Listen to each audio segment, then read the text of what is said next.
Se a gente te pedisse agora para você citar nomes de pessoas que encaixam no seu padrão de beleza, quanto tempo você ia demorar para falar o seu próprio nome? Eita porra!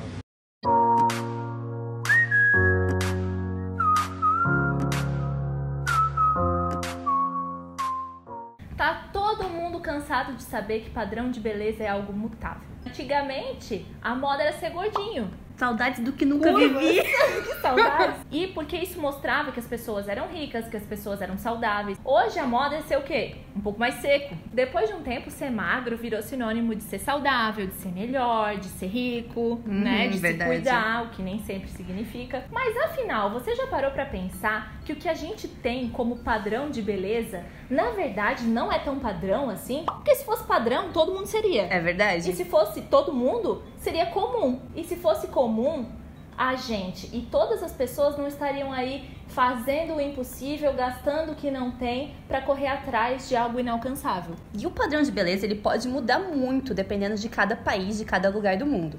Ele vai depender de influências culturais, sociais e até padrões físicos do próprio país que a gente está lidando. Aqui no Brasil, a gente tem aquela história que a gente é um país miscigenado, que a gente tem vários tipos de corpo. Só que, na verdade, não é bem assim, né? A gente sabe o que é o padrão de beleza do brasileiro, né? De mulher, principalmente. Coxa mais grossa, uma cinturinha bem fina, inclusive até um silicone ultimamente, cabelo liso. Cabelão e comprido, não pode exatamente. ser Curto não, mulher cabelo curto, tá doido? Bem aquelas mulheres dos antigos comerciais de cerveja, sabe?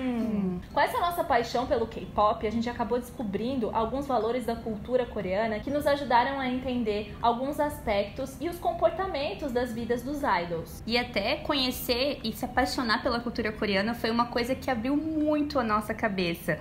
Eu lembro dos primeiros MVs que a gente viu. Nossa, é tudo igual. Como eles conseguem se diferenciar? Gente, é uma maquiagem. É. Até a gente entender que o conceito de beleza, o conceito de masculinidade, o conceito de feminilidade era muito diferente do Brasil, causou estranhamento pra gente. E a gente realmente teme o que é estranho. Até o Sartre, né, tem uma frase que fala que o outro é tudo aquilo que eu não sou. E ele me é estranho porque ele não é eu mesmo.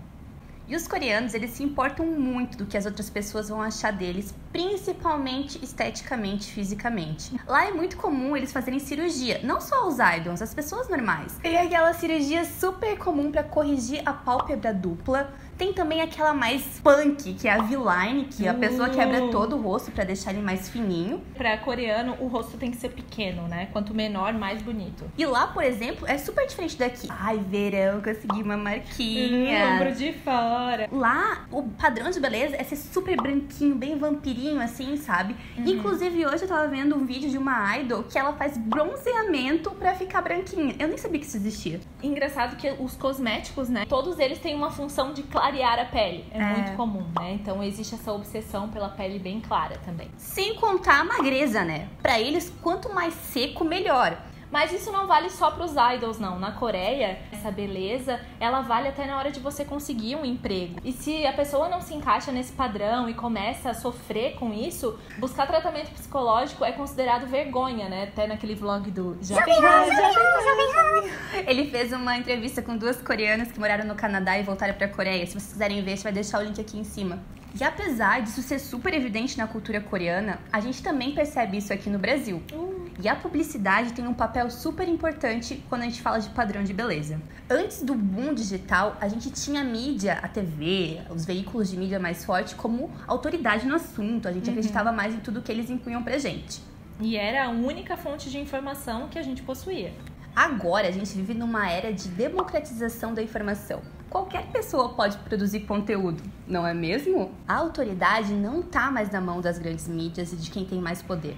A prova disso é como a gente admira e se espelha nos blogueiros da vida real que existem por aí. A gente gosta de ver as imperfeições, o dia a dia, a gente admira aquilo e a gente se identifica com aquilo, a gente se vê neles.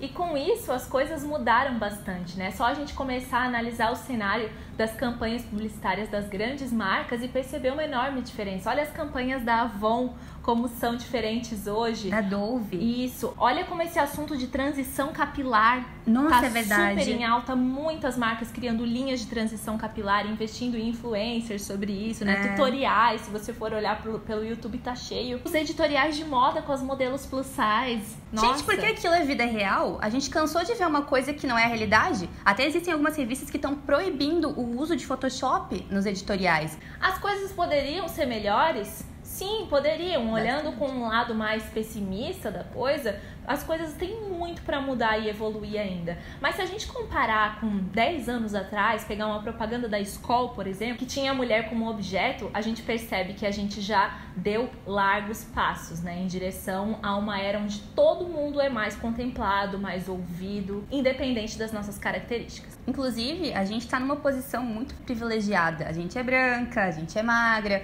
Então, a gente não tá na posição de alguém que não se identifica totalmente, né, com a publicidade. Então, a gente tá conversando aqui uma coisa mais genérica. Claro que alguma pessoa com mais propriedade poderia falar sobre esse assunto melhor. A gente não tá no lugar de fala de pessoas que não são contempladas pela publicidade. É muito fácil a gente fazer uma análise de quem está de fora, mas a gente realmente tem uma posição privilegiada. Não estamos fora desse padrão. E essa conversa de hoje foi só pra gente tentar analisar como a gente olha para os outros, pra gente olhar para os outros com uma postura mais kind. Então, antes de você ir lá no Instagram de algum famoso e comentar alguma coisa ruim, ou até mesmo falar de um amigo que não tá presente ali no momento, ou uma pessoa que você conhece, tente pensar como você se sentiria se você fosse aquela pessoa recebendo algum tipo de comentário negativo, ou ouvindo o que os outros estão falando de você, porque o que é bonito pra mim pode ser não ser pra você, pode ser que a outra pessoa tá super feliz com quem ela é e não tá nem aí, sabe? Porque você pensa ou deixa de pensar, mas as coisas magoam do mesmo jeito, sabe? Eu não consigo entender como alguém consegue pegar o celular e escrever assim: nossa, que gorda, odiei essa roupa. Se você visse a pessoa na vida real, você viraria pra ela e falaria assim: nossa, que horror, que blusa te deixou muito gorda. Então, quem você é na internet também é a pessoa que você é na sua vida real. Ninguém é obrigado a se encaixar nesses padrões, sabe? Mas algumas pessoas têm vontade de mudar. Algumas pessoas querem emagrecer, algumas pessoas querem ter cabelo, algumas pessoas querem ter barba, querem ser fitness. E não tem nenhuma vergonha em ser isso. Mas quando você escolher isso para sua vida, não se esqueça de quem você é. Lembre-se de respeitar o seu corpo, das suas características genéticas e das suas limitações nesse processo. Procure ser uma melhor versão do que você já é e não de alguém que já existe. A Emma Stone tem uma frase que eu acho lindíssima pra gente fechar isso aqui. Resume o vídeo todo. Já que a gente sempre fecha com uma frase, né? Eu não consigo imaginar uma melhor definição de beleza do que a pessoa que não tem medo de ser ela mesma. Beijo! Sejam lindos!